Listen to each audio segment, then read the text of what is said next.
We'd like to welcome you back to our current event and weekly Bible study for August 2nd, 2009. We're going to be continuing with our expose on Benjamin Creme, Maitreya, the new interview that just came up the other night on George Noory. I believe this was Friday night.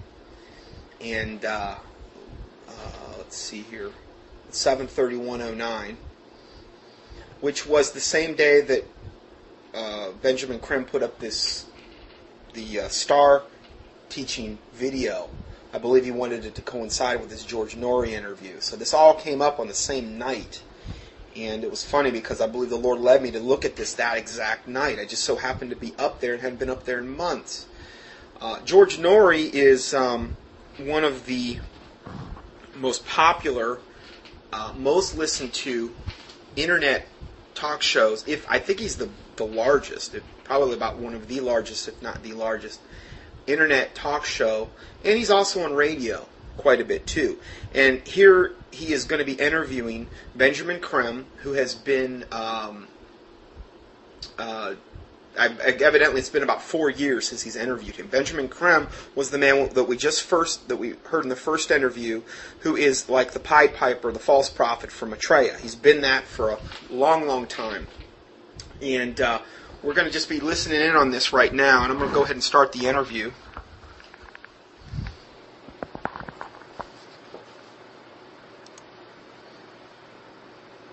He is the representative for the Maitreya. His name is Benjamin Creme, and he's next on Coast to Coast AM. And welcome back to Coast. I'm George Noory. Benjamin Creme, a British artist, longtime student of the ageless wisdom teachings, has become the principal source of information about the emergence of the Maitreya, what he calls the world teacher. In 1959, Mr. Creme received his first telepathic message from a wisdom master.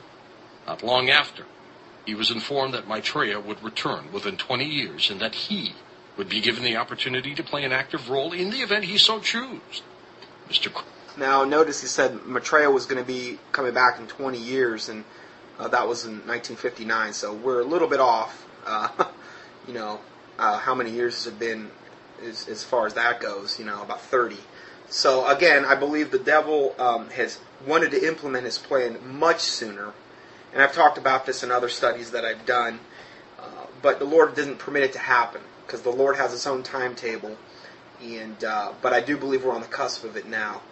Creme has written 10 books, gives lectures, and has been on this program numerous times. Here he is, Benjamin Creme. Back. It's been a while, Benjamin. How are you? Yes, indeed. Yes, I'm fine. Thank you. Still speaking around the world? I am indeed. Yes. Cool.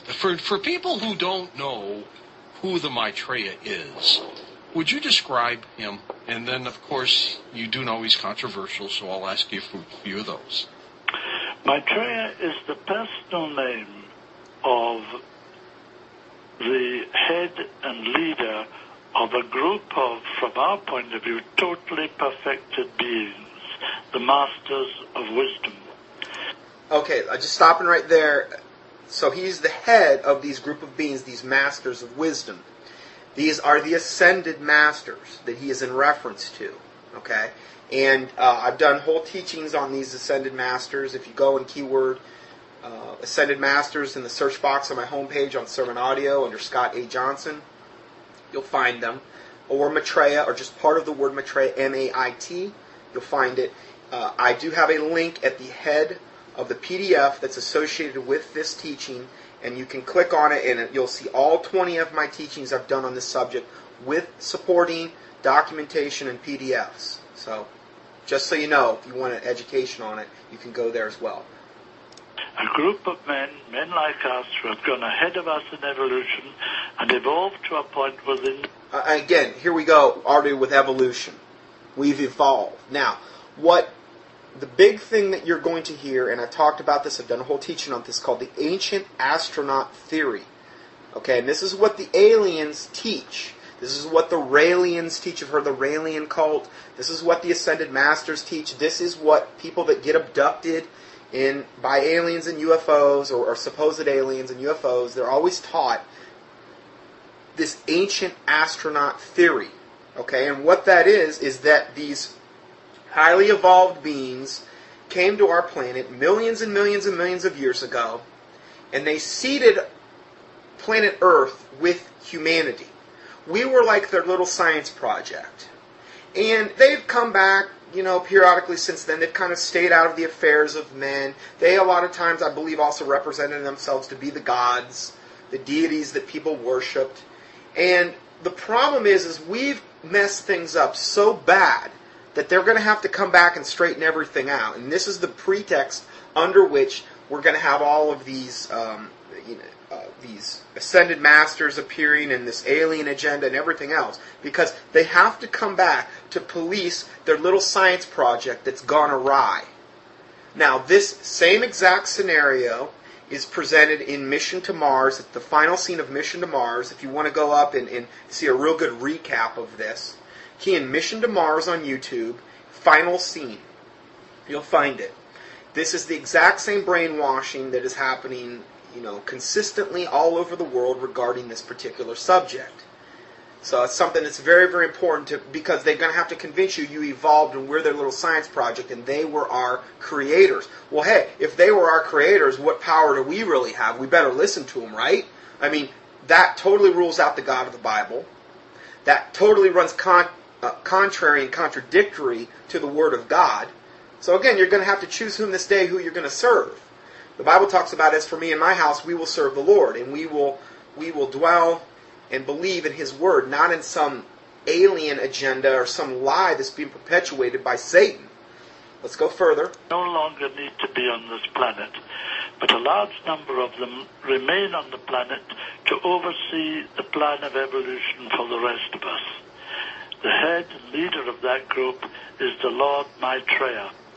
Okay, so again, a lot of the Ascended Masters left. Some of them stayed behind. The head of them is Lord Maitreya. He's the one that's stayed to police his little science experiment, us, humanity.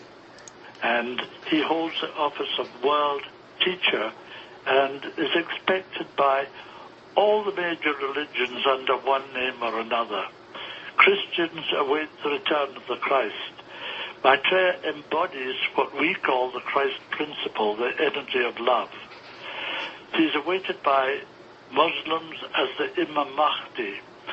Several of them, the Shiite groups, believe that he is either in the world or expected to be in the world within the next 3 or so years. Hindus await the coming of Krishna. Yeah. Buddhists await the coming of Maitreya Buddha. They have his name right. 2,600 years ago, the Buddha made a prophecy that at this time would come into the world a new teacher, a Buddha like himself, by name Maitreya, who by dint of his extraordinary spiritual stature would galvanize and inspire humanity into the making of a brilliant golden civilization, based, as he put it, on righteousness and truth. And this is, I believe, the Maitreya Buddha that is expected by Buddhists. Although I know Japan very well, I go there every year, and the Buddhists in Japan expect Maitreya Buddha, but they see him coming in something like 650 million years from now. Well, to my mind, they've got it totally wrong. Maitreya is in the world, came into the everyday world from the Himalayas, where he has lived for thousands and thousands of years, and took up his position in the Asian community of London on the 19th of July 1977. Has now reached a point where he can come openly into the world, and we expect this to take place very, very soon. How soon, Benjamin? Very soon. I can't give you a date. It might be tomorrow, a week's time, 3 weeks from now, 2 months, any time in the immediate future. I know when we... Again, I believe that depends on the coming world crises, cataclysmic events, when he finally makes this appearance. Now, it's termed in his literature as the Day of Declaration, when he's actually going to go and he's going to actually be interviewed by an American film crew, and that, from what I have read, everyone on the planet will hear him telepathically.